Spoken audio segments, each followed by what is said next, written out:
Good evening, everyone. Good evening, everyone, and thank you for being here tonight. My name is Mohammad Serhan. I'm a journalist and a political organizer based here in Berlin.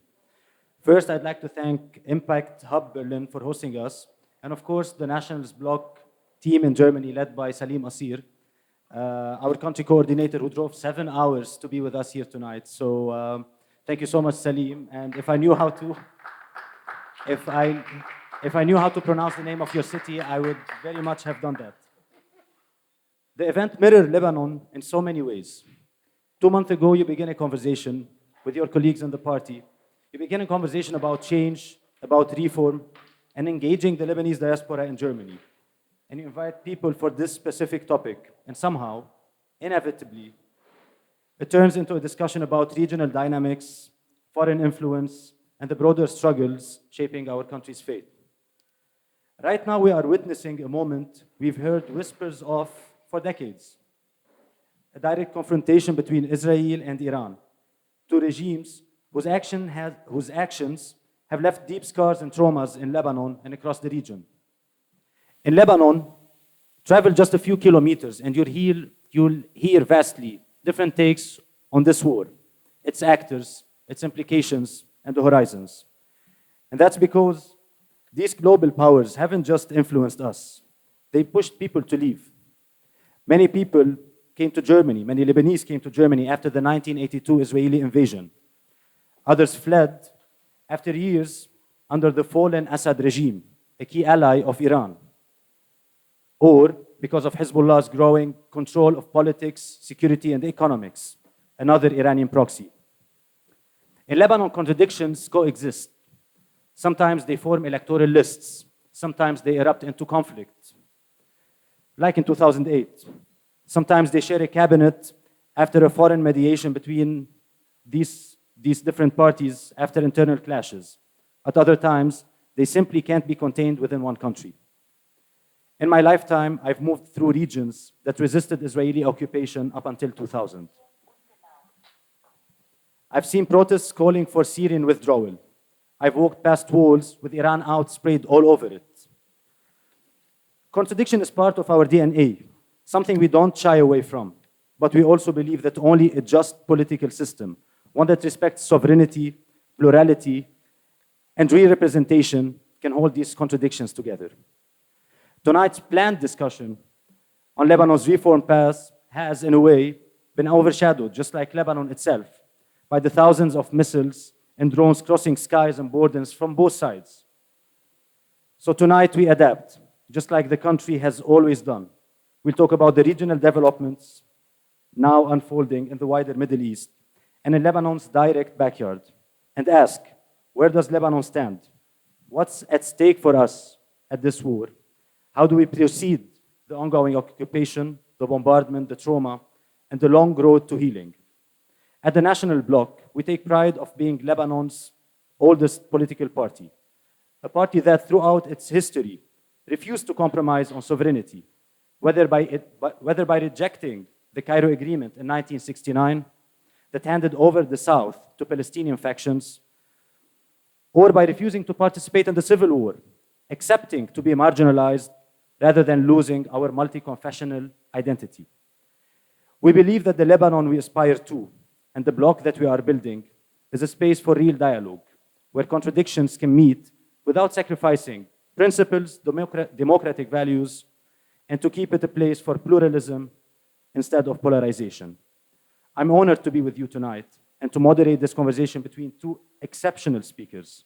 This panel will be followed by a Q&A with the panelists, and then we can all share a drink after the discussion concludes.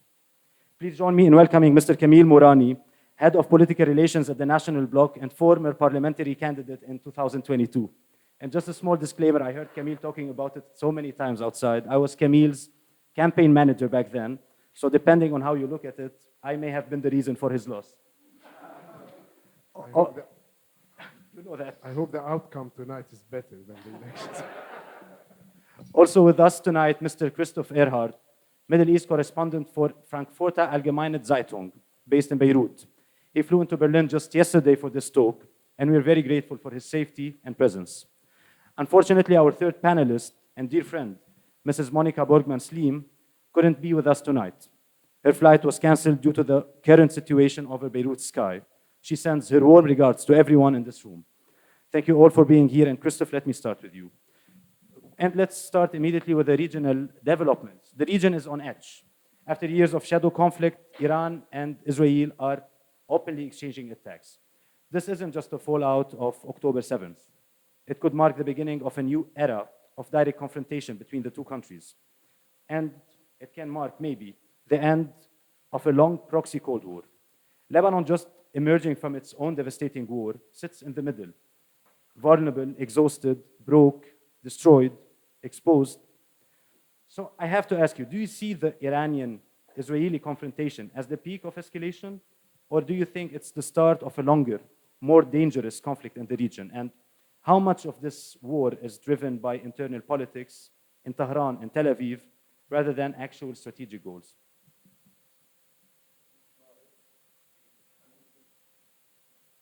Yeah, no, it works. Yeah. It's very hard to make predictions at this stage, I would say. I'm afraid we haven't seen the end of it yet, because I see a situation where the Israelis are very far from achieving the goals they have given out, dismantling the nuclear program. They're far away from that. I don't see any clear exit strategy. I think it's, as we've seen with the war in Gaza, is that they conduct a war, they conducted a successful war against Hezbollah, for instance, but I don't see any political strategy that might lead to a solution. And on the other hand, and then this kind of combines the question with internal dynamics, I think the Iranian regime now is fighting for its survival. I think the nuclear program is very closely connected to the survival of the regime. So they are in a very difficult place. I think you can draw parallels with Hezbollah as well. There is not really, after all these humiliating strikes, I don't see a face-saving way for them out of it. If they strike a deal now, this would look like surrender, which might even make the regime crumble even more. So I see two parties that are not really having an idea how to get out of this. And then when you hear from Iran itself, hardliners asking for speeding up the process of becoming a nuclear power, for instance. I mean, there are calls for that. I'm not saying this is going to happen, but that's on the table for now. So I'd rather see either this conflict dragging on and rather escalating, or dragging on without escalation, as we've seen in Lebanon for months, where the Israeli Air Force is just operating without any restraints and just doing whatever they want. So the end I don't see, but if this is going to be a major escalation, I think we'll know in a couple of days or weeks.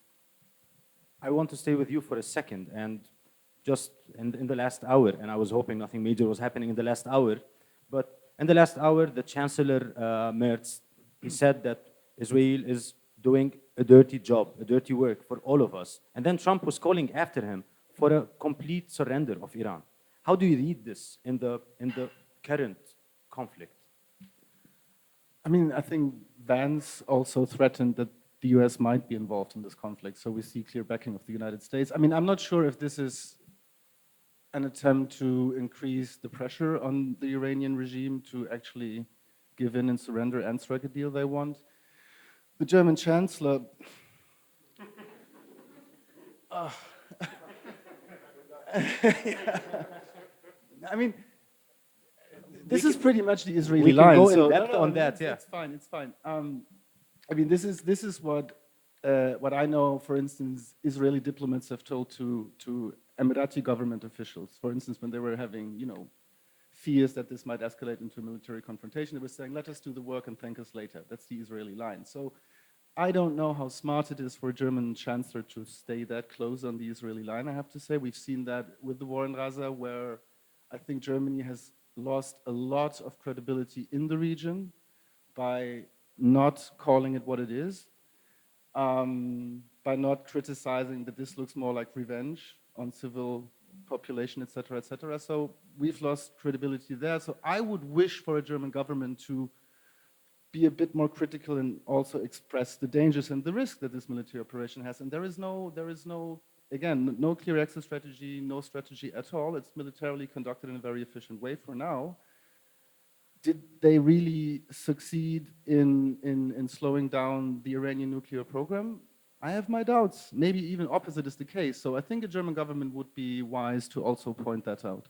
Now, speaking about being wise or not, I want to move to you, Camille. And I always hear you talking about the concept of national interest. So we don't have an exit strategy in Lebanon. We don't have, I think, a strategy in general in Lebanon. Where does Lebanon's We don't national... mix Lebanon and yeah. strategy. So where does Lebanon's national interest lie right now with the rising threats all around? Should the state remain neutral, or should it take a clearer stance towards what's happening in general? And to just add the other question immediately, what do you think the Lebanese people understand by the concept of neutrality? I believe, first, that the President of the Republic has already condemned the Israeli attack on Iran. But practically, sorry, but let me just ask you to forgive my basic English. I'm not that fluent as Christoph, but I'll try to make myself clear at least. But I can assure you that in Arabic I'm much better than him. So, and so I was saying that the president has already condemned the action taken by Israel against Iran. But practically, if the country for the time being remains in peace, or at least not at war, and did not enter the war yet, it's because we've decided to stay neutral practically. So when we say we want the distanciation, or we want the country to be neutral vis-a-vis the problems and the wars in the region, it's not because like we don't want to take part. We love to take part in Lebanon. Like, everyone is taking part in Lebanon. But when it comes to action, the country is that small that it cannot afford more wars anymore. And the most smart decision is to stay neutral, not to interfere, as it's happening now. So if after the attacks of October 7th, we acted the same way we're doing today, I believe we might have skipped the big war that affected us in Lebanon the past 2 years. So as a small country, I believe this is how we protect ourselves. The less arms there is in Lebanon, the more this country is protected. The more we have arms inside this country, the more we're at danger. I want to go back to the concept of neutrality, the neutrality of the state, and how is it then being read by populations? How do you think the population itself reads or understands the concept of neutrality? Do you want me to be very clear? All the Lebanese are happy about this war, because some people are happy because Israel is getting missiles in Tel Aviv, and some others are happy because Iran is thinking that Iran is going to be defeated by Israel. So all the population is happy. Everyone is watching TV. They are more happy because also we're not part of this war for once. A good friend of me told me 2 days ago that this is the first time we have our war on other territories, because in general we have the war of others on our territory. So this is the first time we're just watching, and it's like sorry, I'm being very blunt. I know there's a very humanitarian aspect of it, but like practically we're watching this, and everyone is malheureusement, everyone is happy about it. So neutrality is about being neutral in our actions, in our political and military actions. It's not being neutral with our opinion or with our feelings. Like everyone in this country loves some other foreign country and is ready to be killed for this country. But practically, I've always said, let us love or hate the country we want, but let us stay neutral when there is war, and let us just do our national interest when we have to take actions, okay? And let us discuss and debate all these problems in the region and be with different point of views. We know that the Lebanese are split in this, they're split over everything. So imagine what would be the actual split when there is a regional war between Israel and Iran. And the two countries have already made a lot of damage for Lebanon. So as long as we stay neutral and safe, okay, we can just watch and expect and hope that this country remain protected from this, what's going on. Okay. Thank you, Camille. And you mentioned that the Lebanese president immediately condemned what happened, but it was not only the Lebanese president. It was Saudi Arabia condemned it, Qatar condemned it. They condemned Israeli attacks on Iran. Exactly. On the other hand, do you know why? Yeah. Do you really think that they love Iran? No, I don't believe they love Iran. They're just thinking about their national security. And this is how a nation state should act. They condemn because they're concerned about their national securities and their interest with Iran. Don't forget that Iran is very close to the Gulf countries, and they have condemned it because they thought, or they think that their national security is to be compromised if they're against Iran. Maybe, but do you really believe that they love Iran after all what happened? I'm just saying that it doesn't matter if you love a country or not. Just when you want to act or say something in political, be responsible. Think about your own national interest and about your own security. Especially when you're a very small country like us, like the smallest country in this region. So talking about the contradictions in general. So as I said earlier, Saudi Arabia, Qatar, they condemned what's happening. At the same time, Christoph, Jordanian air missile system were defending. They were defending the invasion or the violation of their airspace. Are we watching the birth of a more assertive Arab diplomacy?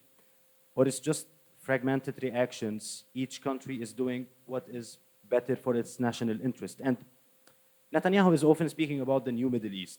Are we finally seeing it happen, or is it just something to mask a new reality that is being created? Well, first of all, if I may add something on Lebanese neutrality, if I may. The president condemned the attacks, but the government also made sure very early to talk to Hezbollah and say, can you please stay out of this now? And I'm just wondering, what if the call from Tehran comes and says, now we need your help, guys? So it's not the government that decides how Lebanon, if Lebanon will be affected or no. So there's another party. Yeah, but allow me now to interrupt you, because just hours ago as well, Hezbollah's member of executive or political bureau, he was saying, we call for the restarting the negotiations. We want to see peace in the Middle East. So it is really astonishing the different positions that we are getting from Mahmoud Mati. Please, Chris. Yeah, because it would be suicidal for them to be involved now. I mean, for many reasons. If you look at what the Israelis would do to them if they start shooting missiles, and I would assume that if there would be an Israeli counterstrike, they would not shy away from bombing the airport now, bombing infrastructure. So even politically, this would be the end for the organization. It would be suicidal for them to join in. So of course they are reluctant. The question is, how reluctant can they be when the mere power that built them to actually be their first line of defense is asking them, please go now? So I'm not saying they might necessarily do so. I'm just saying there is still a risk that they might get involved if Iran feels that now is the time where it helps us to do so. I mean, I don't see a major military effect they would have. If you look at the type of rockets they're having, would it be really helpful to, overload Israeli air defenses? I have my doubts, but I'm just saying it's not off the table. Talking about regional dynamics, I don't see a fragmentation. I mean, the Jordanians are very dependent on US support, so I don't see they have a lot of room to maneuver in this. But I'm seeing overall, I would say, and that also kind of touches the question of a new order or whatever. I mean, I think this war will change the region. I'm not sure how for now.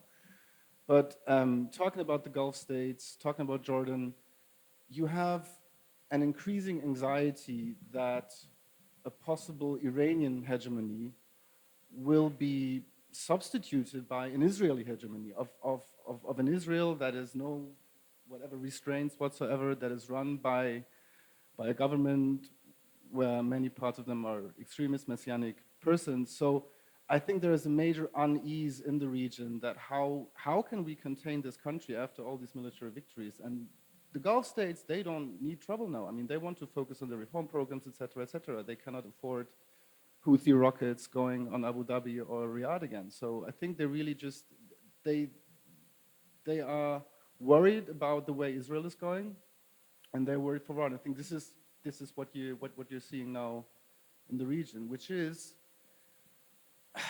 a missed chance even for the Israeli government, because I mean, after the war against Hezbollah, I saw a window where you could actually find a new order in the region, where you could have maybe opted for more regional integration, which would be better for everybody in the long run.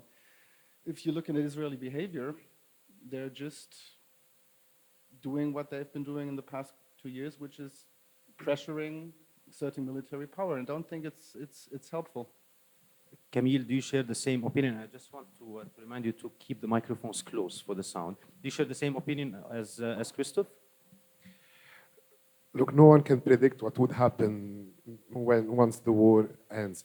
Because if the war ends soon, it will end sooner or later, but it will be the beginning of something else. We're just discussing this. It's the beginning of something else, and I don't believe that this Trump's administration has any idea or any will to think about the day after. So what if this regime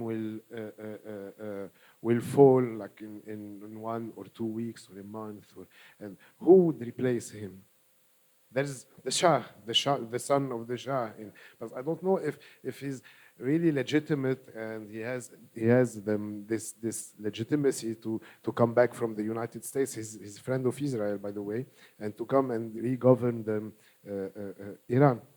Of course, I'm concerned about the day after, but this war is happening like for the past maybe 20 years through proxies and indirect wars and sacrificing Arab populations.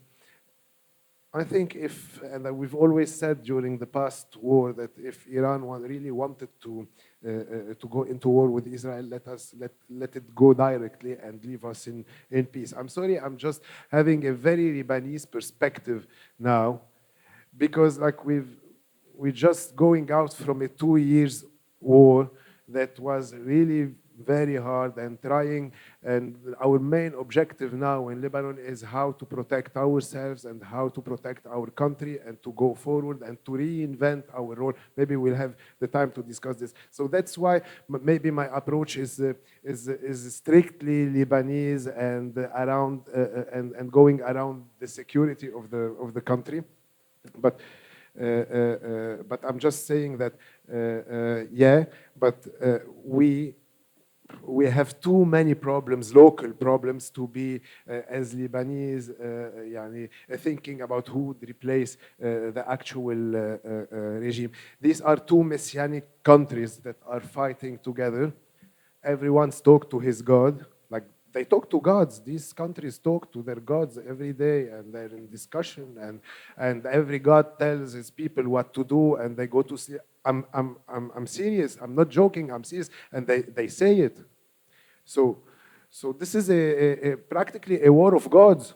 So we as humans, as poor Lebanese humans, don't have a lot to say in this war. Like, just no, but I want to stay. I want to stay on the concept of looking at things or approaching things from a Lebanese perspective. How should Lebanon diplomatically, or how should Lebanon in general engage in a new diplomatic reality somehow? Is it right now a chance to redefine our relation to the global powers, to the regional powers around us, or are we still too weak to act on it? Both. And we still also have to wait for the end of this war, because like we don't know how this Middle East will look like after, as I'm saying, the day after. But and we're still too weak, but yet we have actions to take. Because as you were saying, Christoph, what if Iran asks Hezbollah to interfere in this war? And should this country be left again to the will of Hezbollah and Iran? We have a government, and we have a president who said that he will like redress the sovereignty of the country. So I believe it's time today, and don't wait. Let us not wait for tomorrow. It's time today to find a solution for Hezbollah's weapons, in using all the legitimate ways. And the government has many options, and you can go to using all these legitimate ways and to finish with these militias. We cannot live with a militia on our territory. We've paid the big price. Khalas. So this is a way, first, before you do anything, you need to be a sovereign country to be able to talk to others, because we're not serious. We're not taken seriously by anyone until now. Then you have some economic reforms. We've been calling for these reforms for 6 years. Nothing has been done from 2019 to 2024. Like, until now, we had Nawaf Slim government that they started the economic reforms that should have been done in 2019. Like, there's something incredible going on in Lebanon. So now we have to achieve these reforms, along with solving once and for all this problem of Hezbollah. And then we need to reinvent the role of the country. We're in a country that has lost its political role and its economic role. Like, before the civil war, before the 1975 in Lebanon, we were selling services as hospitals, we were selling hummus, we were selling education, we were selling leisure, we were selling banking system, no? And hospitals and healthcare for the whole Arab world. So now what do we sell? Like, the world has changed. We still believe, sure? Captagon. We're selling Captagon. We're selling drugs. So now we should reinvent our role and find our place in this new Middle East, because we'll be doomed if we cannot reinvent this country, its mission. And we have, I still believe that we have many aspects when we still can compete. This country has still many things that can help it reinventing itself. But you need a political decision. You need someone to be willing to do this. Christoph, do you agree with what Camille is saying? Yes, of course. Totally agree. Which is a very nice idea, what needs to be done, but if you look at what's actually happening, it's a bit more sobering, I would say. I mean, there was a momentum when Nawaf Salam was elected, when Aoun was elected president, at the time under Israeli pressure also. I mean, if I talk to my Lebanese friends from your political camp, and I would always ask them, so what if Hezbollah doesn't play along? They would go like, zzz. It was the Israeli drones they were referring to. Yeah. Sorry. But if you look now what happened, so how far are we with disarming Hezbollah? I mean, they started with the Palestinians, didn't really go well. Hezbollah was saying, we're not going to give away our arms as long as there is Israeli military presence on the border. Kicking the can down the road as usual, then we'll have a national dialogue about security. It's a very common thing to do, then we can discuss for another year. If you look at the advisors of the president, bankers who are lobbying for preserving the system. So there is, the momentum to me is gone. The momentum where Hezbollah was confused, Hezbollah was scared is gone. They kind of settled themselves now. If you look at how the work is done, look at the committees in the parliament, where still Berry is pulling the strings. So how far do you get in these committees? You still have people from the old guard trying to block them. So I'm just saying it's a very, very difficult process, and this cartel, I used to call it, that was ruling the country for decades, is very flexible and very resilient. So I'm a bit skeptical that these reform endeavors that are necessary for the country to survive, I completely agree. I'm a bit still skeptical that this will be a quick success, to put it that way. So a quick success. Yeah, but to go back on the momentum, because just half a year ago, a new Lebanese president was elected, new government was formed at the same time. We were witnessing Assad's regime falling, and a new regime is coming into power and trying to assert control in all legitimate ways possible. Just what Camille said earlier, billions of investments, literally billions, at least $8 or $9 billion are being thrown in Syria, and this money is going to Damascus. At the same time, so many reports are being mentioned about Syrian-Israeli direct peace conversations or peace talks that are happening. Could these shifts affect Lebanon or give Lebanon a chance to reposition, including Hezbollah being part of this country, or will it be dragged back again into regional games of one country being in control or so many countries putting pressure on Lebanon? I don't know if that has so much to do with what's happening in Syria. I'm always a bit reluctant that if you talk about Lebanese reforms, they can be independent from any regional development in a certain way. So I don't really see a direct connection to what's happening in Syria. What I'm seeing is reluctance, especially among the Saudis, because they're following the American line. They're saying no disarmament of Hezbollah, no reforms, no money. It's very easy. The Qataris have been frustrated for years and years and years because they've just been asking for reforms, no reforms happening. So I think that's the homework that needs to be done first.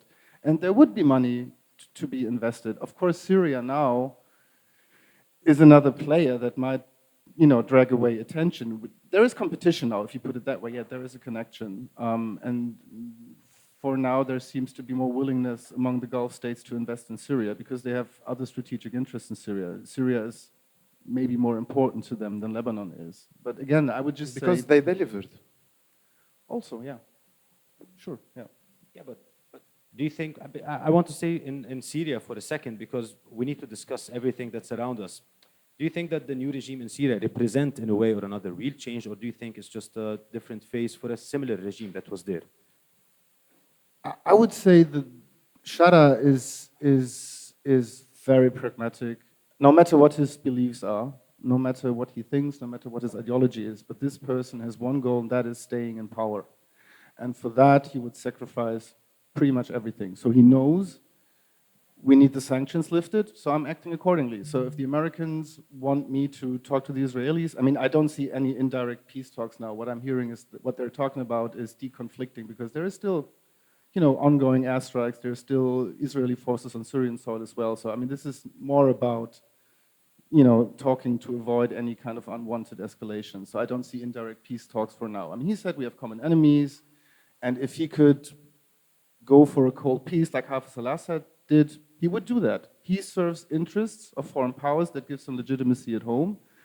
And he sees that, and the government officials I speak to in Damascus, they know we need to get the economy going. If we don't get the economy going, we're doomed. So he will do everything he needs to do to stay in power by whatever capability he has. I think it's more pragmatism. What he really wants, what we're going to see in the end of the road, don't know what his ideas are, but I think for now, he wants to maneuver between the radical parts of his own movement, maneuver between foreign interests. I mean, he struck a lot of deals to get where he is, and he has to serve everyone in a way.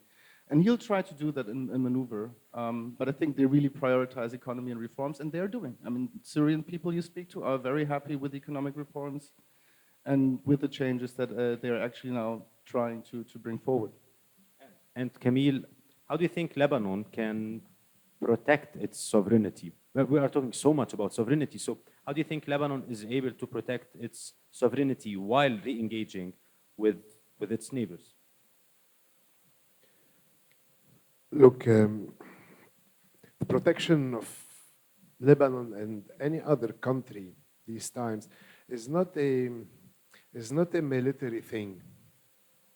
It's practically it's an economic thing. Why wouldn't anyone attack Dubai, for example? Because there is lots of international investment and interests in Dubai, and lots of citizens from all the countries in Dubai. And if you attack Dubai, there's all these citizens and all these interests at stake, and you have the whole world against you. This is how you protect yourself when you are a small country. Because Israel is a nuclear country. If we want to protect ourselves against Israel through arms, we should go have a nuclear bomb, and then we'll see how to protect ourselves if Israel attacks us. Otherwise, there is a diplomatic and political actions to be taken, and there is economic actions to be taken. As clear as that. And then having less weapons in Lebanon. This is how the history of the country, the last 100 years, what this history teaches us. The less you have arms in this country, the more you are protected. And what's going on today, what's protecting Lebanon today, to be very honest, is that Hezbollah is weak. if Hezbollah was as strong as it was in 2023, we would have been again at war, and the country would have been destructed one more time. So I want to stay with you. I want to stay with you, Camille. Could Lebanon, in a way or another, use Syria's transition, use what's happening in Syria, the reconstruction in Syria, to its advantage, or is there a risk that we are just going to be falling down again into the loop of having our sovereignty taken? Look, Syria is a big country, and Lebanon is a very small country. And whatever the regime is in Syria, the regime in Syria will, any regime in Syria will try historically to not to respect the sovereignty of Lebanon, and not to this is not also always between, this is not only between Lebanon and Syria, this is between Saudi Arabia and Yemen, between Iraq and Kuwait, between Russia and Ukraine, between every big and small countries that are next to each other. So and the difference between a good regime in Syria and the bad regime for Syria, for us as Lebanese, is how much they will try to interfere in our internal cuisine. So until now, this actual regime in Syria is saying that he wants to deal with Lebanon as if from a country to country, from a state to state. And this is new for us. Like no one, there's no living person here on this earth that remembers a day when Syria used to treat Lebanon as a state. So we need now to, we're in difficult position to use Syria for our interest. Like, the best thing we can do as a small country is not to let Syria use us to the end, to a certain extent, for its own benefits. So, and we need to find a solution with them.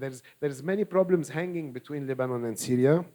We need now to find solutions with them, try to make peace with Syria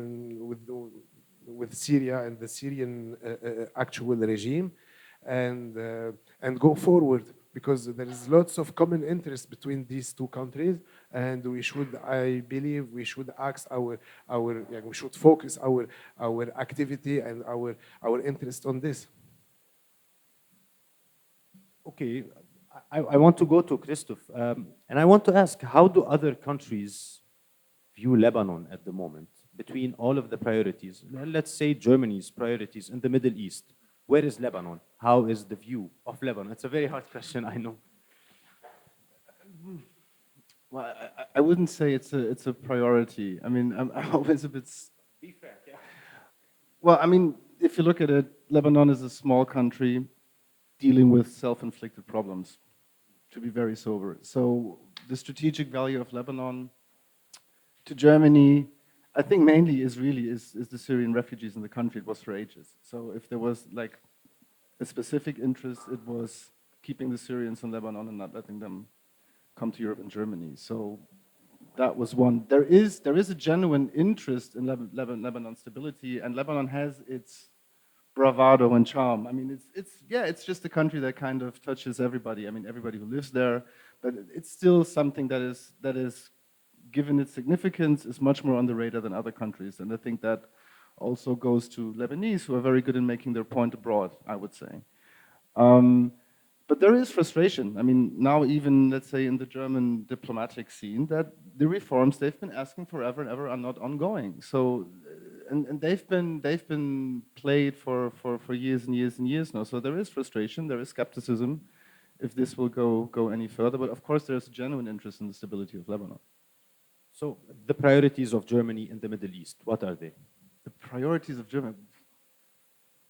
Not an expert on German Middle Eastern priorities, I'm afraid. I think it depends on the government. I mean, yeah, I can pass. Yeah, and I mean, again, I have to guess. But to Camille, huh? Yeah. No, I think it's really just, it becomes a stable region. I think there is an aspect of human rights that was brought up by the past government very strongly. But it's mainly, it's really security, stability, I would say. And plus, again, it's refugees, it's migration, it's security concerns, it's terrorism, etc., etc. But I'm not in the Foreign Office, so I don't. We will wait if some people are in the Foreign Office, they would like to comment on this. I want to move to another theme, which is the theme of peace. The idea of peace, or peace, still sounds like a taboo, like a dangerous thing to mention when you are in Lebanon. Yet across all of the region, the normalization is just taking place, and it's happening fast.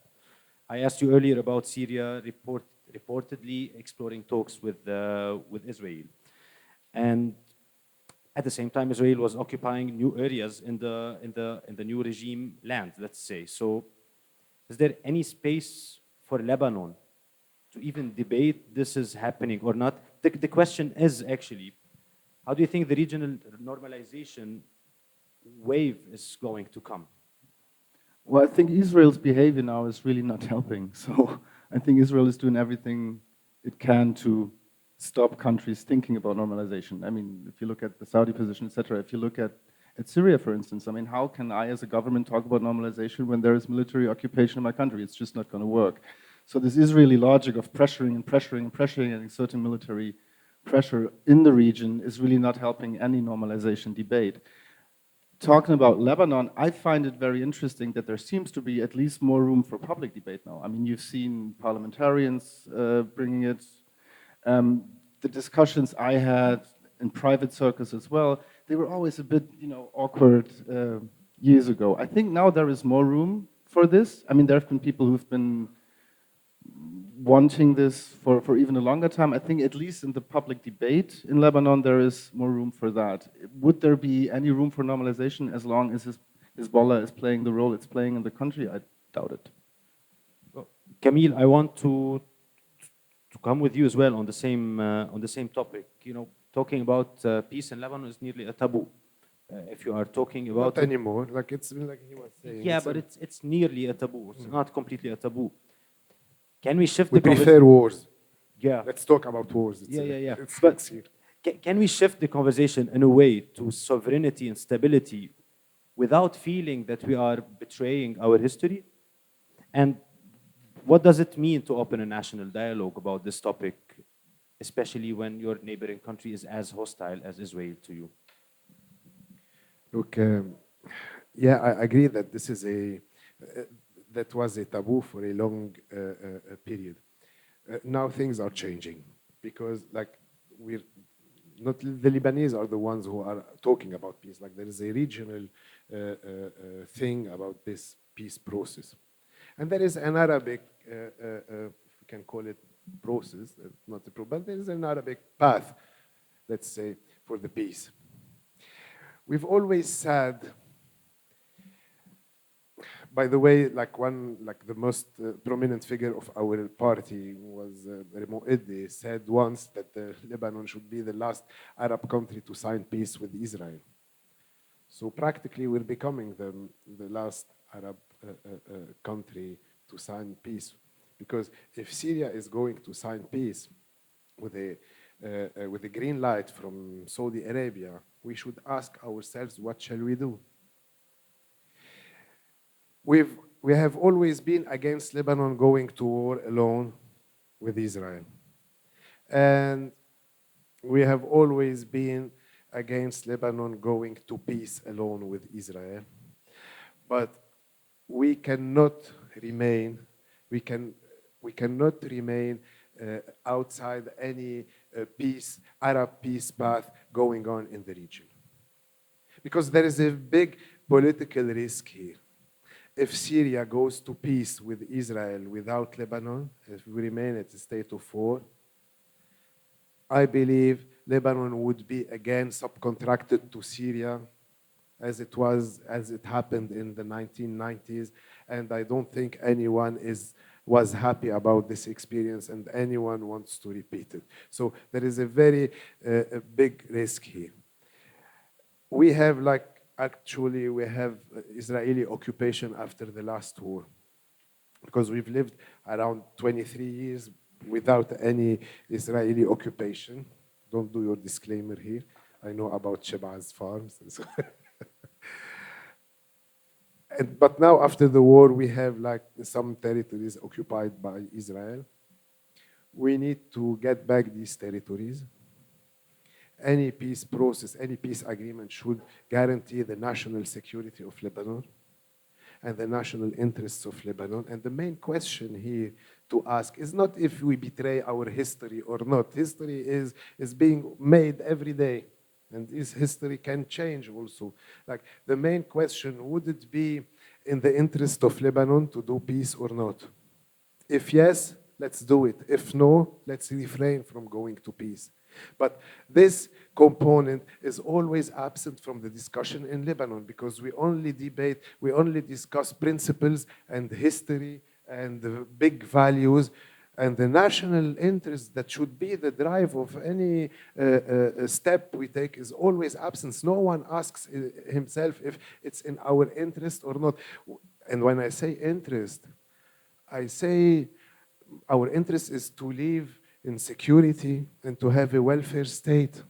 So our interests are like scientific criteria regarding environment, regarding economy, regarding security, regarding access to services. This is our national security. If we want to become like the countries our friends are leaving Lebanon to go live in these countries like you did and like you did and like every Lebanese here left Lebanon to come here to Berlin. They came for a better life, for a better lifestyle, for an access to services, for a better access to services. They didn't come because they don't care if this country is at war with Israel or not. And we know there is also, it's difficult here if you're pro-Palestinian, and we're all pro-Palestinian when it comes to the Palestinian and Israeli conflict. And I know that it's difficult to express yourself freely here, but yet people prefer to come live here when it's more difficult to express yourself vis-a-vis this Palestinian cause. But when you have better access to services and better way of life and standards of living, you'll accept this. So if in our national interest is to build a country like this, I'm not a political analyst, I'm just trying to not to analyze the situation and to be as negative as you are. I'm trying just to push things forward and try to make something of this country. So this is the main question. So if it serves our national interest, yes, let's do it. If not, we'll refrain. And how do you approach, how can you address Hezbollah's population or the people that support Hezbollah? They would tell you, we have lost our houses, we have lost our livelihood, we have lost our land, we have so much blood spilled down. How do you make them accept it? First, a peace agreement is made for enemies, is not made for friends. You know, for people, for countries at war. Second, let's take the example of Germany. We're here in Berlin, Germany and France. They made a war. Tens of millions of people who were killed. And then they did some process and they established peace and they built peace together through common interests. Peace is peace between us as Lebanese, because we also need to find our peace as Lebanese between ourselves and between different communities. And peace in the region is not built around feelings and good intentions and good principles. It's practically built around common interests and a common project for us as Lebanese, and common interest and the common project for the region. I was talking about, there is now a very big project, a mega project going in the region that starts at India, through Saudi Arabia, through Israel, and across Israel to Europe. We should find our place there. If not, we'll be doomed. Maybe I don't like it. I understand that some people cannot accept seeing Israeli people in Tripoli. Me neither. But you know what? If the national interest if the existence of our country, the role of our country, the development of the economy of our country needs this, we should do it. We should put our feelings aside. States are governed by interests, are not governed by feelings. This is our main problem in Lebanon. And I believe in this region because we act by feeling. We support Iran because we are Shia like Iran. Maronites used to support France because they thought that they are Catholic like France and that Maronites come from France, like based on bullshit. This is how we act. This is how we address politics in Lebanon, in our country.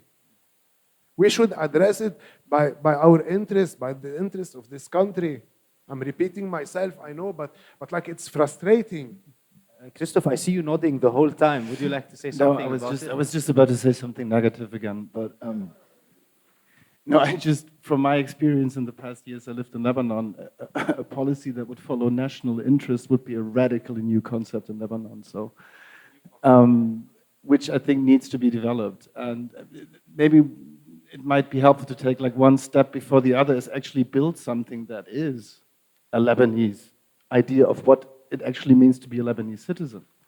So if you go to the border villages that are destroyed by Israel, I mean, you might find some of these indoctrinated, ideologically driven people. You see a lot of frustration. So if you talk to people, what do you actually want? What they want is electricity, water, kids to school, garbage collected, right? So I think before we talk about national concepts, it's just an idea that I've been experiencing all over the region. How do Lebanese experience a state? That's something you better stay away from because it's either somebody asking for money or just getting on your nerves. So why not starting with having people experience what a functional state is? Providing services. Because this might, in a way, undercut other loyalties. If I don't have to follow my Zaim because he's paying my hospital bills because then I have to vote for him, why not building something that's, say, more ground up? That people experience that state is actually nothing hostile, state is actually something good, something helpful, and then maybe we can talk about national interests, et cetera, et cetera. So I think sometimes all these big concepts are thrown in and we debate them, but I think really the mere experience of life in Lebanon and experiencing state could be more helpful than any other national dialogues we're holding and producing some more hotel bills and catering bills or whatever. Yeah, I'm not talking at all about a national dialogue. I'm against a national dialogue for now. You are against? A national dialogue to discuss the sovereignty of the country? Yes, I'm against. If we want to have a national dialogue, it should be about the role of Lebanon and how to go forward. Okay? This may need a national dialogue, but not the basics. We cannot have a dialogue about the basics. We should start applying the basics. If we want to become a country, a normal country, we should start acting like this. We should believe, the people in the government should start believing that they're a real government, a real country, a real republic, a real president, a real prime minister, and act like this. So, and yes, if you want the state to deliver these public services, this is when I say a welfare state. So when I'm trying to convince people that to think about their interest, and I'm saying just, guys, think about your own interest, the national interest. There's nothing called a national interest. There is common interest. And it's in our interest of all Lebanese to have electricity and to have a state. Like we're still discussing the electricity thing in Lebanon. So, but for this you need money, and for the money you need to deliver, and you need to do these reforms, and you need to establish your sovereignty on Hezbollah specifically. So it should start somewhere, and everyone knows where. Are you talking about Hezbollah, or are you talking about Hezbollah supporters? No, I'm talking about Hezbollah. The organization. The organization. I'm talking about the organization. We should apply the law on Hezbollah. Hezbollah is an organization that doesn't, like the Lebanese law doesn't apply on Hezbollah. If they come and kill someone, no one will come to them tomorrow. It's like this. There's impunity. Monica should have been here to tell us more about that. But there's impunity in Lebanon, like Hezbollah can assassinate whoever he wants. And this is our main problem. And they did it. Not once, not twice. They assassinated dozens of Lebanese political figures in Lebanon. And if you go, if you look at the Beirut blast, you'll see the hands of Hezbollah everywhere. And it was proven that they assassinated Rafi al-Hariri, the ex-prime minister. Like when Luqman was assassinated, some Hezbollah's members were the son of Nasrallah celebrated it.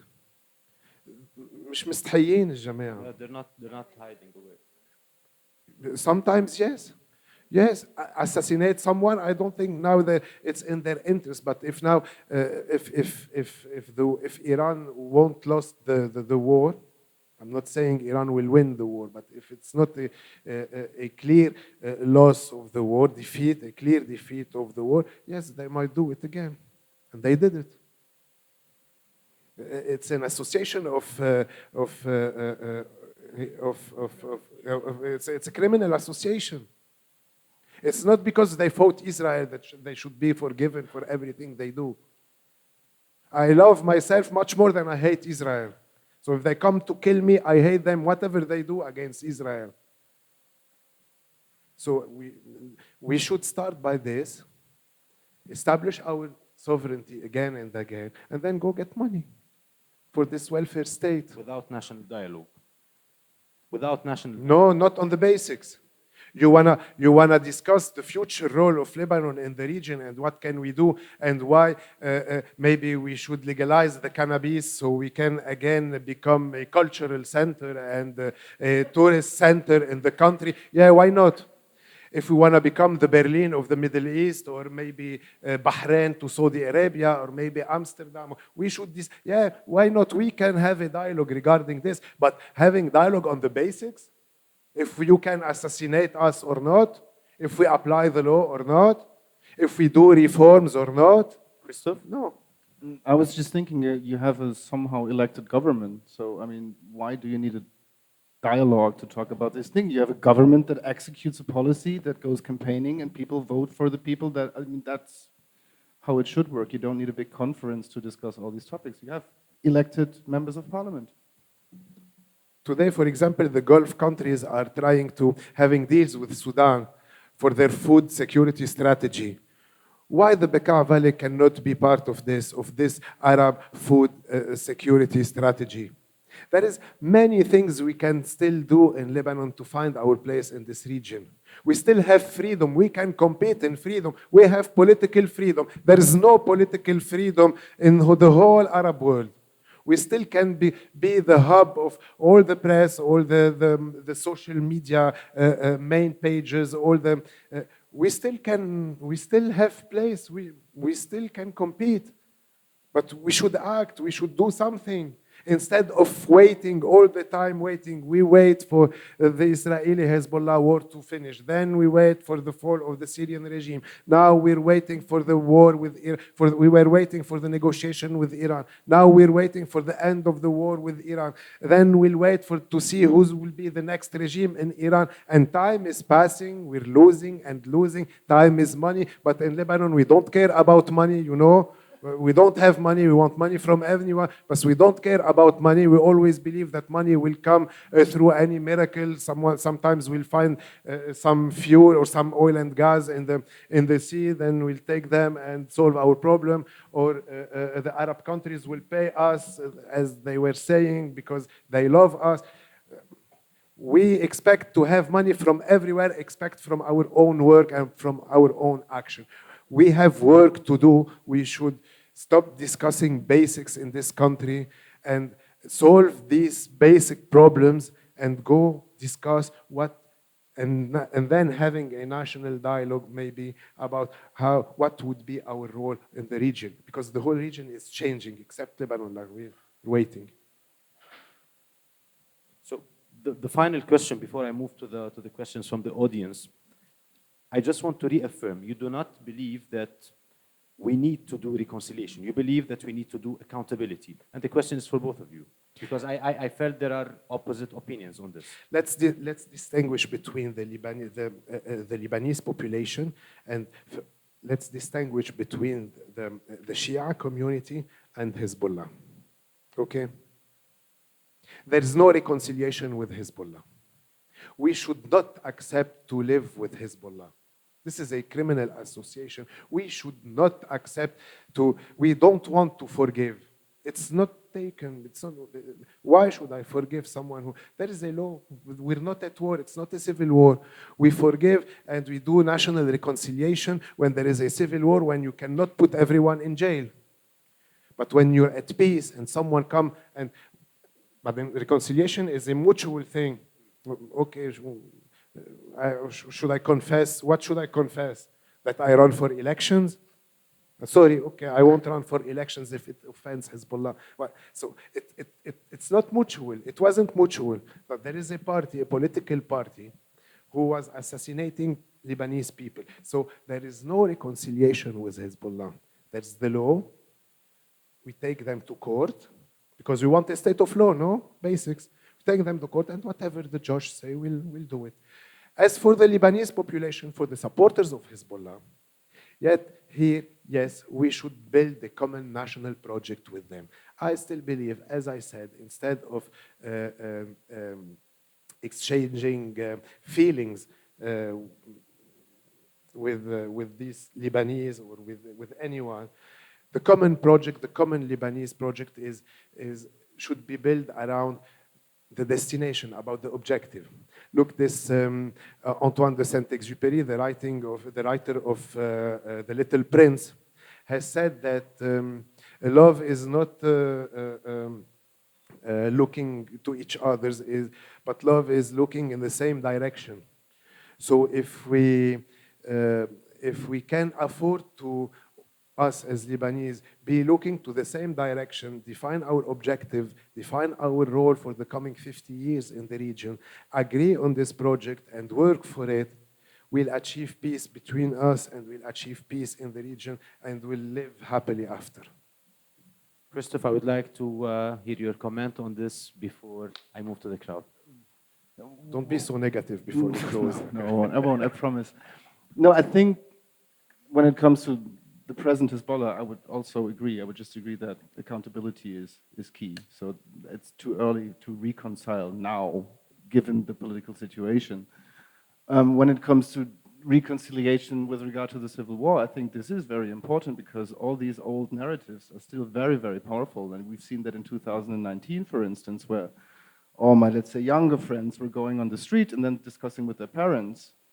And they would say, Kulun yani kulun, oh, it's a bit difficult for me because Walid actually saved my village from being, burned.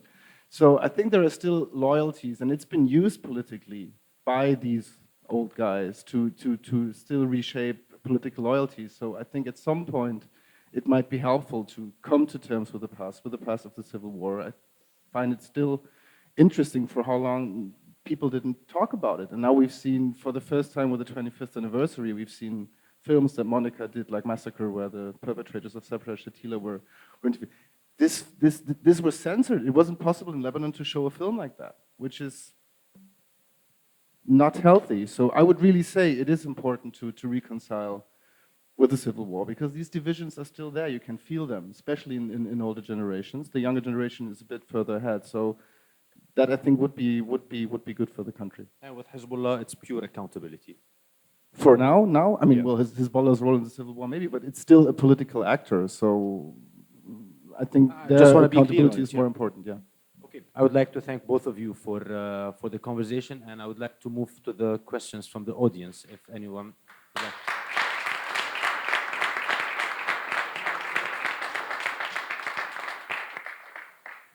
If we can pass the microphone over there, please.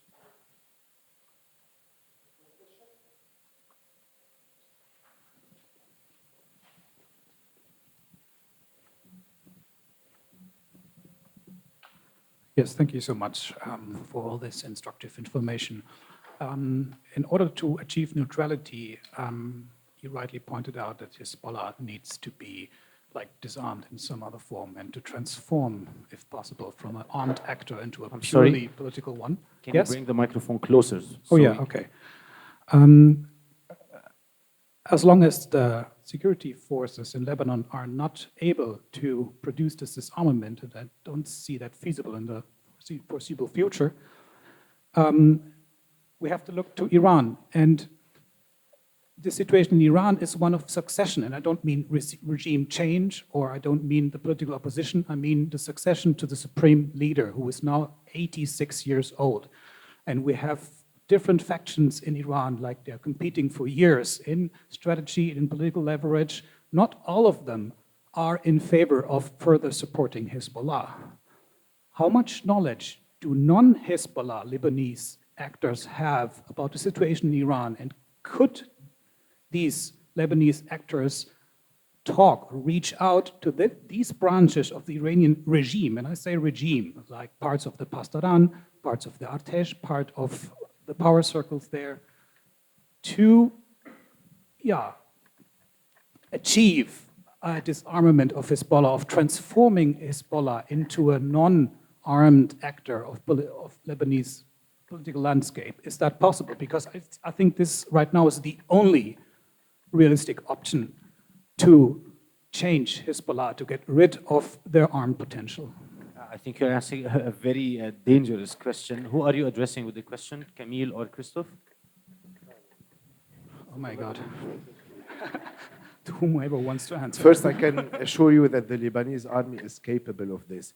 Like for the first time since 1969, like the Cairo agreement, the Lebanese army is the stronger, practically the Lebanese army is the stronger armed group in Lebanon today, for the first time since 1969. But there's the political decision that should be taken. And if you want really to disarm Hezbollah without having problems and without using the military, you shouldn't start by saying it. You should send an ultimatum, like saying in 1, 2, 3 months, you will hand us your arms, and then we'll see. And if you really want, if you want peace, you should prepare the war, not with Hezbollah, but you should show some strength, not saying, okay, we will disarm you by dialogue. And if you don't accept dialogue, okay, we'll continue to dialogue and to ad vitam aeternam until you accept. It doesn't work like this. And yes, regarding your question regarding Iran, not much. Lebanese don't have a big knowledge about Iran local policy. There is outside the Hezbollah narrative. There is one Lebanese politician. His name was Mohammad Serhan. He was an ex-minister of finance in Lebanon, the father of our friend Ronnie Shatah. We are discussing now, we are talking about him with Nassim, who proposed to the Lebanese state like 15 years ago to stop addressing Hezbollah directly, and that Hezbollah is part of the Pasdaran of the Guardians of the Revolutions, and then to go talk to Iran directly, to the Iranian government and to Iranian faction, and he was assassinated the day after by Hezbollah. And yet, today also, we're also talking about this and discussing this, because Hezbollah is part of the Iranian revolution of these Pasdarans. The Lebanese government should go discuss this issue with Iranians, telling Iranians that you should stop offending us, and you should stop and you should stop offending us, and you should stop compromising our national security. You bring this ambassador you have, this Iranian ambassador that was affected by the pagers. This is an ambassador who has arms with him. He has pages. He has arms with him. And when during this war he was injured, imagine no one called him. No one told him anything in this country, because we don't apply the basics. And yes, I believe we should go discuss this with Iran, because Hezbollah doesn't own its arms. The arms are owned by Iran. These arms are owned by Iran. These are Iranian arms. And I don't think Hezbollah can transform itself from a militia to a political party. We have always, as Lebanese, said that after the civil war, all these militias has transformed to political parties and went to the government and governed us as if nothing happened. Now these same people who are skeptical about that concept back in the 90s are telling us to accept that Hezbollah disarm itself and go to political action. It cannot do so. Again, Hezbollah defends the interests of Iran. What would Hezbollah without arms sell to people? Especially now, let's not talk about what's happening now, if the Iranian regime will fall or not. I think like the nuclear program is behind us. The question now is what would happen to the regime and what would be the day after. Now we're on a next level. We're on a new chapter, and they're waiting. The Lebanese government is waiting. Thank you. Okay, next question. To Ralph, please.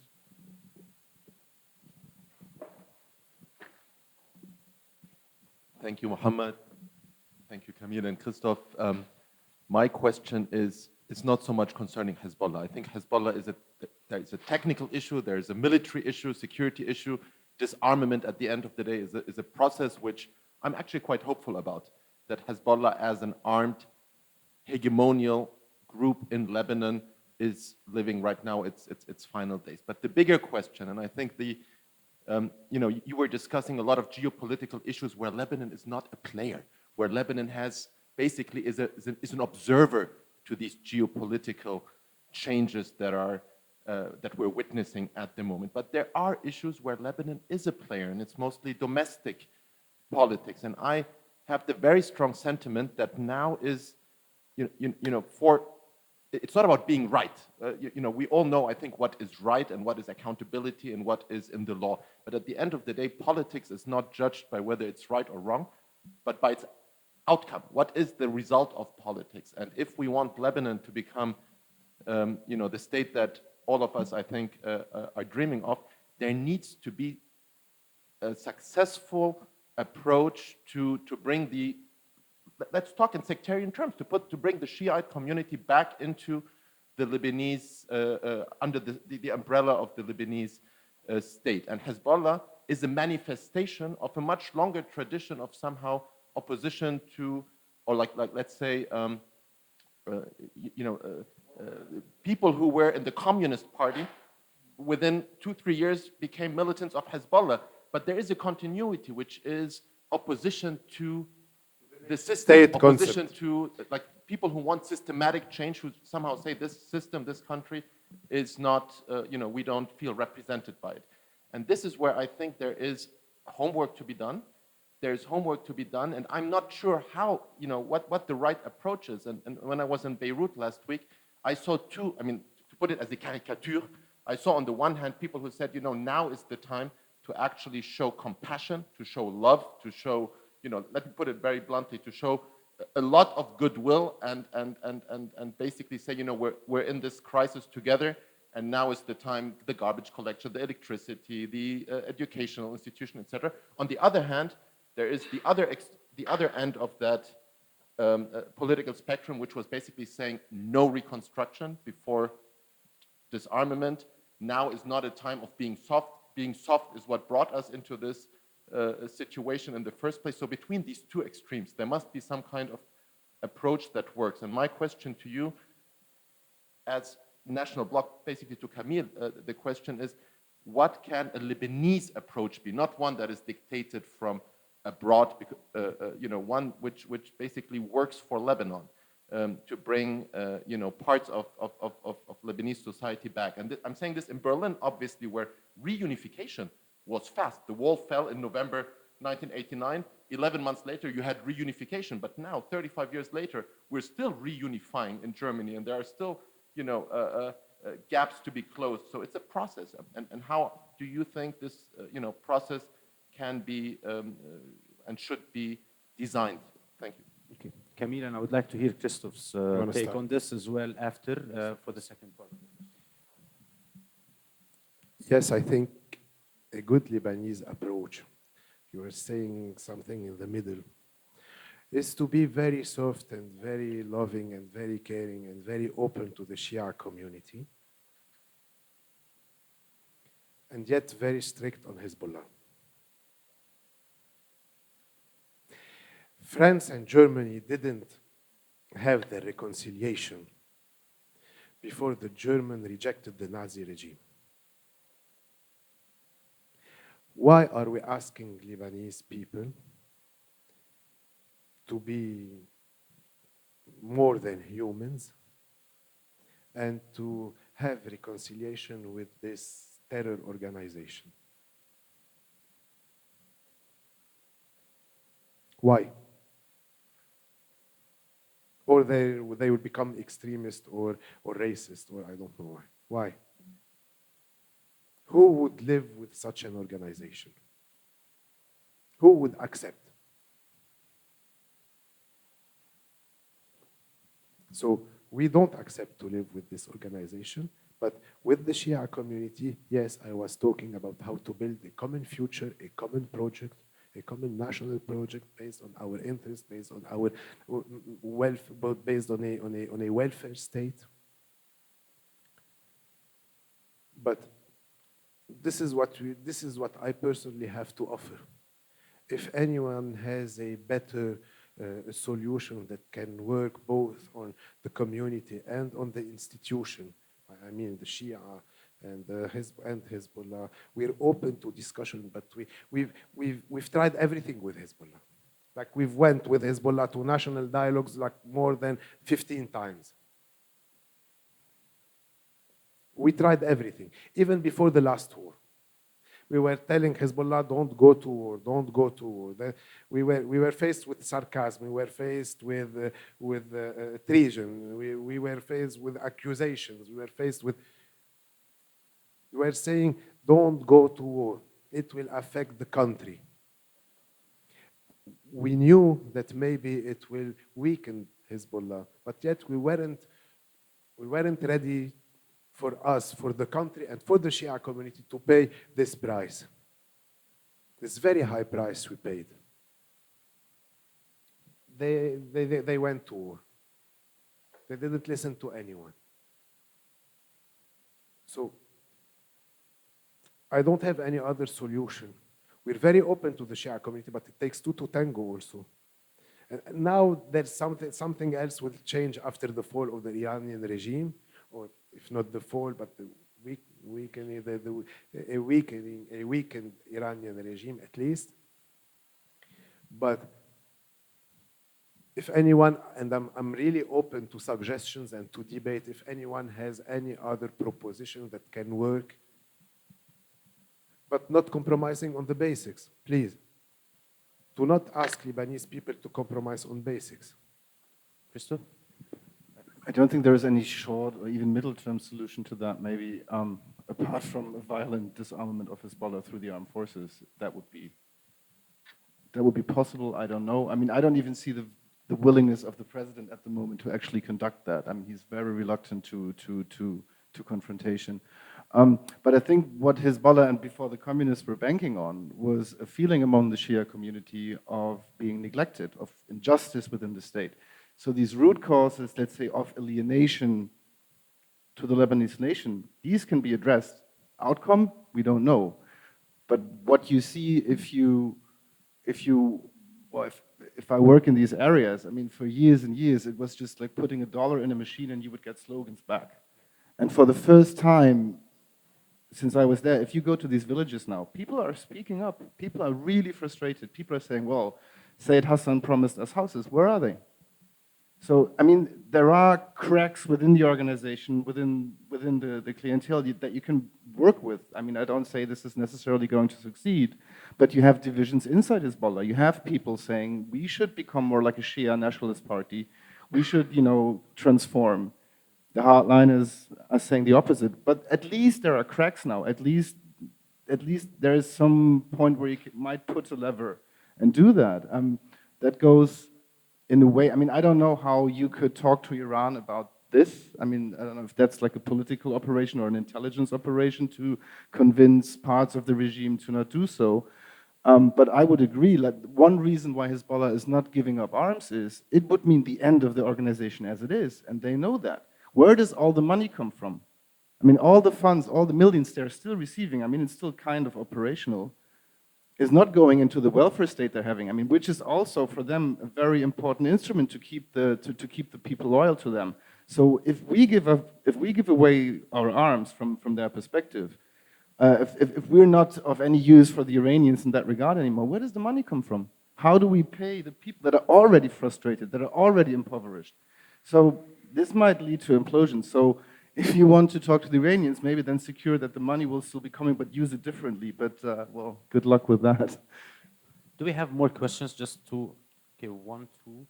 Okay, we still have 3 questions. Omar, please. Yes, thank you for this talk. I have a question for Christoph. So you report on Lebanon and building on the national interest discourse. So today there's a regional war, and what is it, in your opinion, the national interest, and what are the options for the Lebanese state today? Particularly, the second part of the question is, so what are the options for the Lebanese state within this regional war? And to what extent do you think the West, particularly Europe, is meeting Lebanon halfway on achieving a different role rather than being a state that sponsors terrorism? Well, I mean, in the interest of Lebanon would be to stay out of it, period. Just not being involved. The options, again, I mean, I have to repeat myself. It's not the Lebanese government that decides if this state is going to be involved in the war or no. It's a decision that is taken somewhere in Dahiya and in Tehran.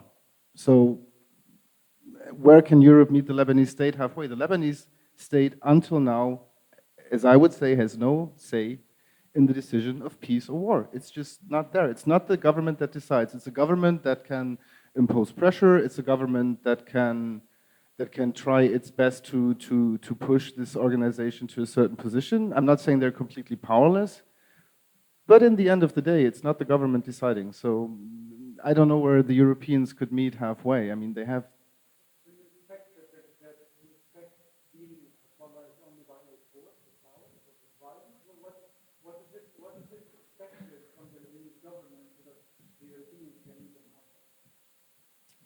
Oh, you mean, okay, so the Americans are very clear on that. They want violent disarmament if need be. I'm not personally thinking that this is necessarily a good thing now, because this might lead to a military confrontation that drags the country somewhere where you don't want to have it. And for me now, I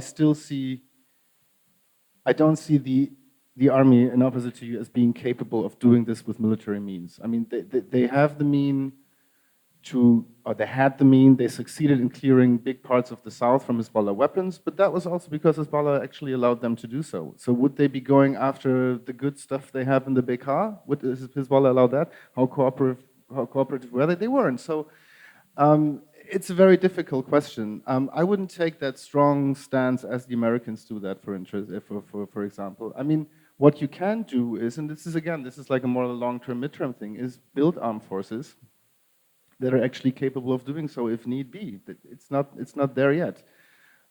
Giving incentives, again,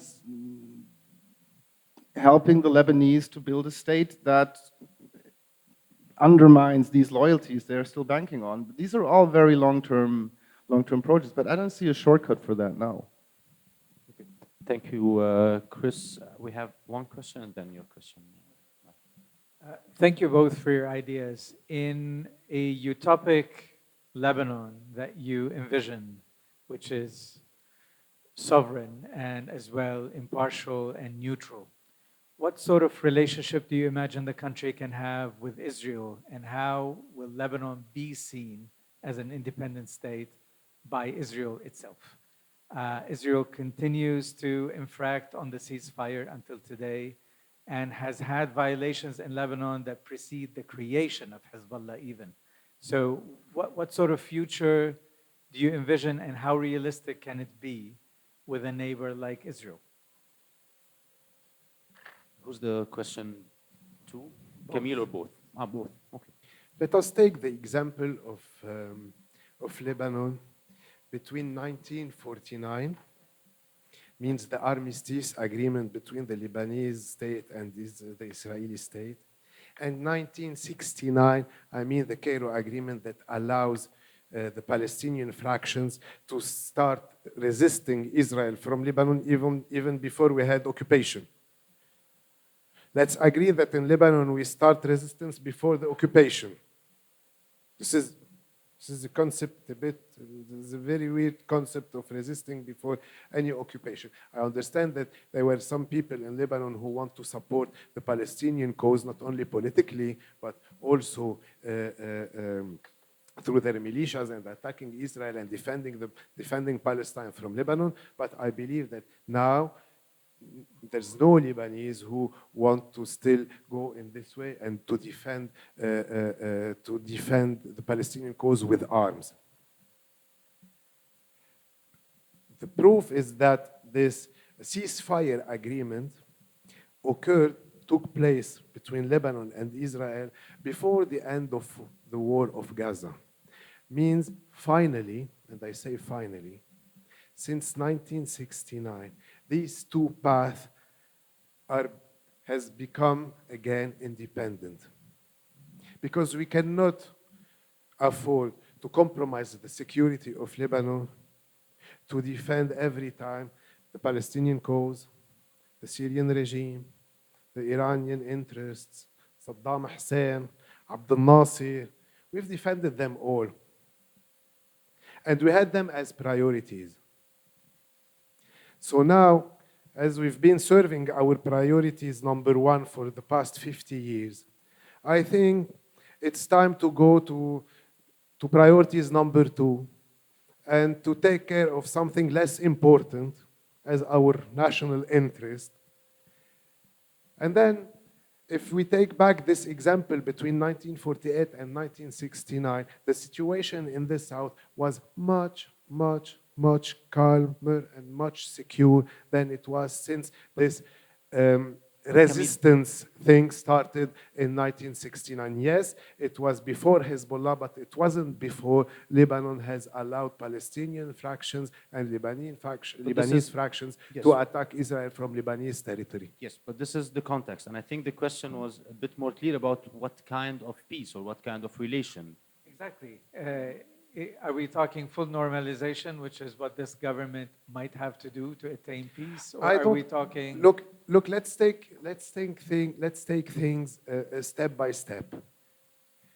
We're not excited for the normalization. I say it again. If like our role in the regions depends on the normalization, even if I'm not excited for it, I would do it. But now what's at stake? It's the peace process. Let's end the situation of war. We have to make some choices in Lebanon. We cannot remain for 70 years. We refuse war, but we don't want peace. We're against the war, but we're also against peace. That we should have some decisions. We should make some decisions. And now the whole region is going to peace. So, and we need to also, to be able to understand also our future and to secure our future, we need to really understand our enemy. What does Israel exactly want from Lebanon? Might al-Litani, the water of the Litani River, it's poisoned. Let them take it, they'll die. What are the Lebanese, the Israeli atma, the Israeli ambitions in Lebanon? Land. Israel occupied Lebanon from 1978 till 2000. They didn't build any settlement. I'm not defending Israel. I know Israel is a very aggressive country towards us, especially towards Palestinians. And what's happening there, it's totally unacceptable. But I'm trying a bit, and for once, to dissociate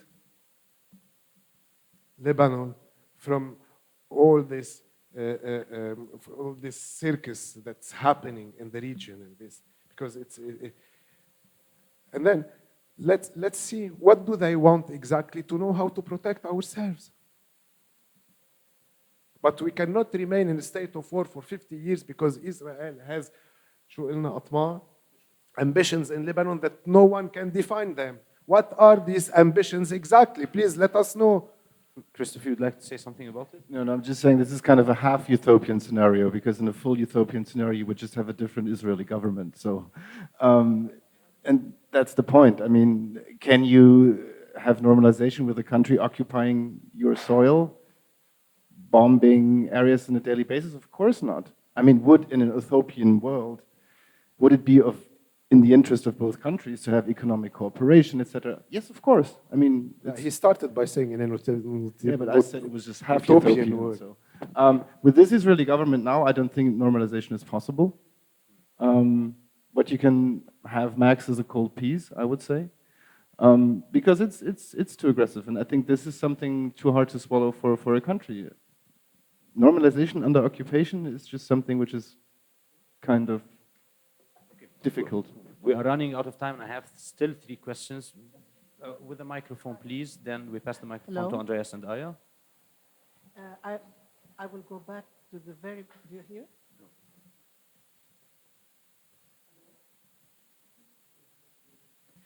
I just want to go back to the very beginning of your speech when you spoke about neutrality. Just the very first sentences. The very first sentences. I mean, you said Lebanon will be safe as long as it stays neutral in this dispute now between Iran and Israel. I just wanted a technical question.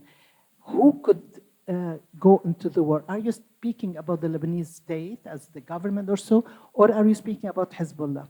Hezbollah is not anymore, I think, and hope in the able to do anything military. This leads me to the second question, or the end of it. How strong, I mean, when you speak about disarmament, we follow only through newspapers and so. You speak about north of Litani or in the south, because how far did they disarm Hezbollah, whether Israel or Lebanese army? We keep reading the Lebanese army discovered here and there. And how far can they still use these weapons? I mean, is it still a danger for the peace in Lebanon? This is first. Second thing, Christoph said the government has to deliver. And we see, I mean, someone like me living here, the euphoria we had after the elections and the new government, so since few weeks, it's going down. One doesn't understand certain things. Why don't they start investigating with the money of the people? Why should the daughter of the Speaker of Parliament, who went into the foreign ministry without even an entry test, and who is only number 2 in a small embassy, become the ambassador on the St. James Court? Why should one still have to listen to what the speaker imposes? I mean, there are so many things. You have the feeling you have, as we say in Arabic, إجر بالبور وإجر بالحقل. يعني there is so much double standards what is taking place here. Thank you. شو بدي اقول لك يعني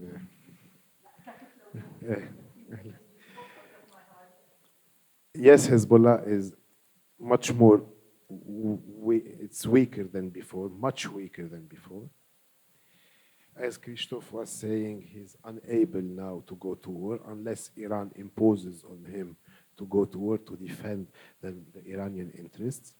Let's not forget that Iran has been investing in these proxies for the past 30 years for this day.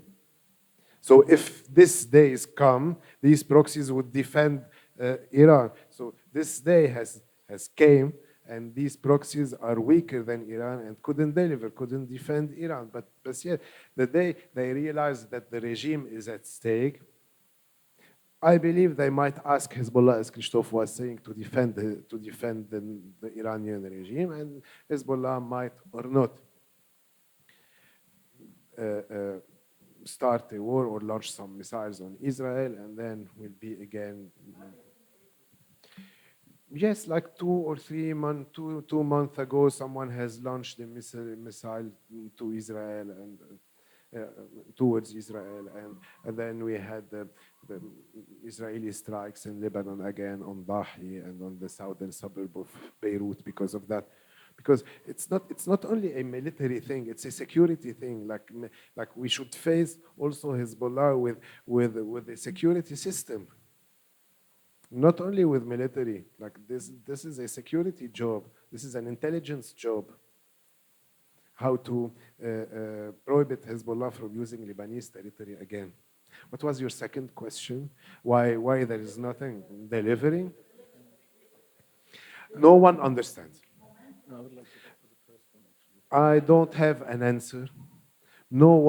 I believe no one can have an answer. And if you ask me also about the advisors at Babda, the advisors, how the president is nominating his advisors, I don't have an answer. I don't understand. I cannot understand. I don't have an answer. I'm asking, you're asking, everyone is asking. I would like to take Christoph's comment on the first part of the question as well. I would say that like a coordinated attack, as that would have been possible even before the Israeli started that operation, might be very difficult to achieve now. I mean, like the numbers are very, very vague. You don't really have specific intel on how many of these rockets were actually destroyed. But for this, you would need to shoot, let's say, the cheap rockets first, overwhelm the Iron Dome, and then go after with guided missiles. It's a very complicated operation where even the Israeli Air Force could track before and then, hit the launchers. So I wouldn't rule it out completely that they would be able to cause a strike that would inflict damage in Israel, but that would be like the one thing. I mean, the mistake the Iranians made, to put it that way, or the mistake, but Hezbollah was something, you can say, like the nuclear option for the regime in case there is an imminent attack on the nuclear program. So just launch it, or you don't. So what the Iranians did during that war was telling Hezbollah, please don't use the good stuff because that's for us, that's for our security. And there's a lot of frustration inside Hezbollah ranks now. So if you hear of celebratory gunfire in Dahiya when the Iranian rockets are flying to Israel, that's one part of the story. The other part of the story is that there is a lot of schadenfreude in Hezbollah because they say the Iranians forced us to fight with one back tied behind our back, with one hand tied behind our back. And now they're getting actually what we suffered. So that was like from that point of view, a mistake made by the Iranians. So Hezbollah is weakened. They cannot be this first line of defense like they were before. Could they launch something that would cause damage? I would still think they're capable of that. I would like to take the final two interventions from Andreas. Aya, you wanted to ask one question? Can we have them together combined, please? Yes, Because so we are running out of time. dear Camille, thank you so much. You gave me hope. As a filmmaker for documentaries, I traveled a lot in the region. Can you get the microphone closer? So as a filmmaker of documentaries, I traveled a lot in the region, and it was now the third time that I heard this kind of idea. It was in Armenia, where people say, we are a small country. We have to accept we have strong neighbors, and it will always be there. So we have to overcome all the pain. Because security, exactly what you say, security, we want to have our children can go to school, that they can speak Armenian. So better we accept everything. And the problem are the emotions. It was nearly the same idea. The problems are our emotions. I heard the same in the north of Iraq, in the Kurdish community. So I was to an ex-Peshmerga general, and he had the same. Said, I deal now with Turkish people, with American, but I'm growing food for my people. This is now, go to work. But my question, I think it's wise because all the countries and the people that I was talking, they went through an endless war. So say, we want that our children can go to school. But the problem is, where do people put their emotions?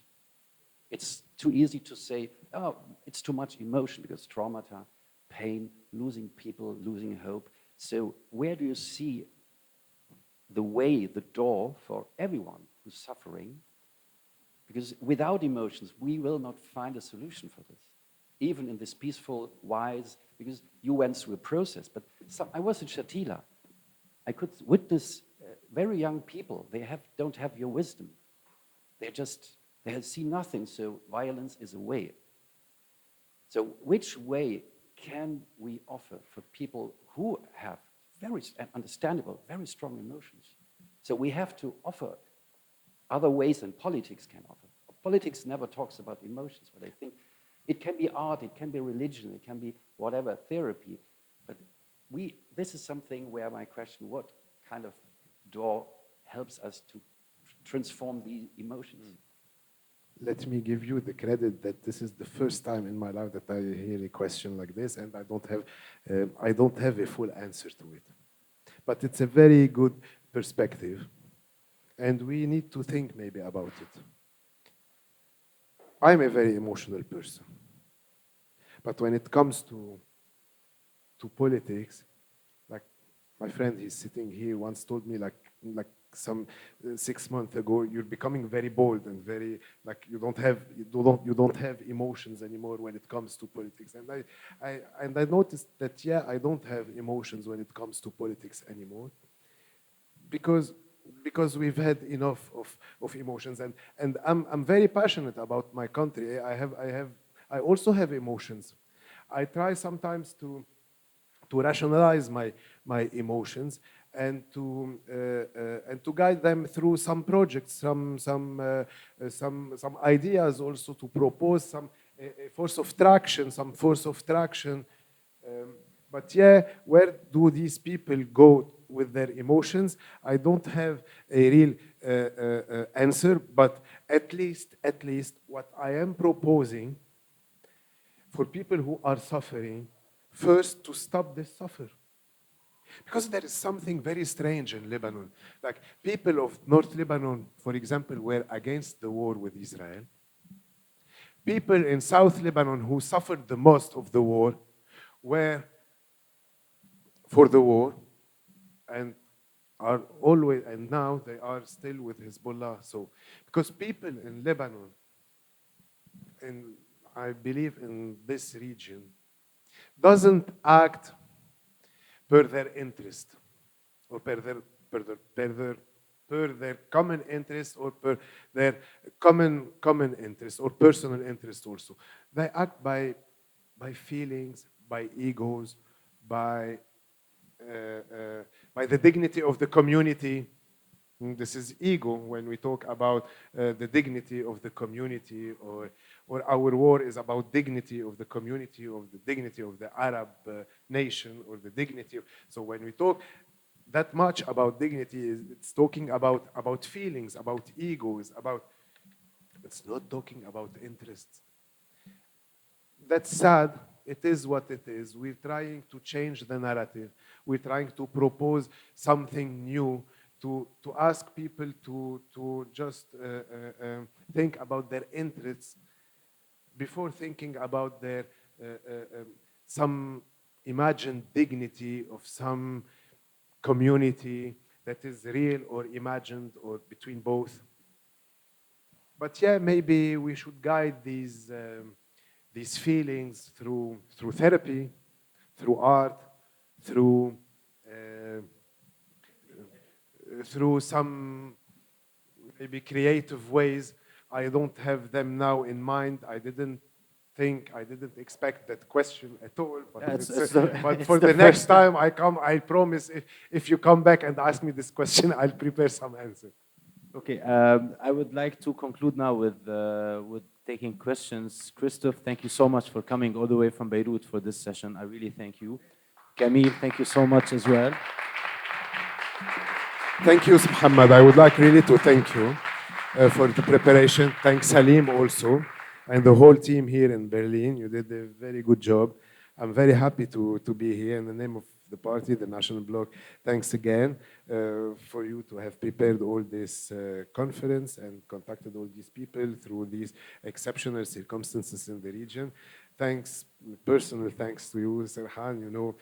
Next campaign, for the next campaign, yes, and for your presence and for your support, and for all the the meetings we'll have. So I'm very happy to always be working with you personally and taking your advice seriously, your political advice seriously. So thank you. I think everyone here, including us, we need a drink. So let's start the networking session. Thank you so much. also.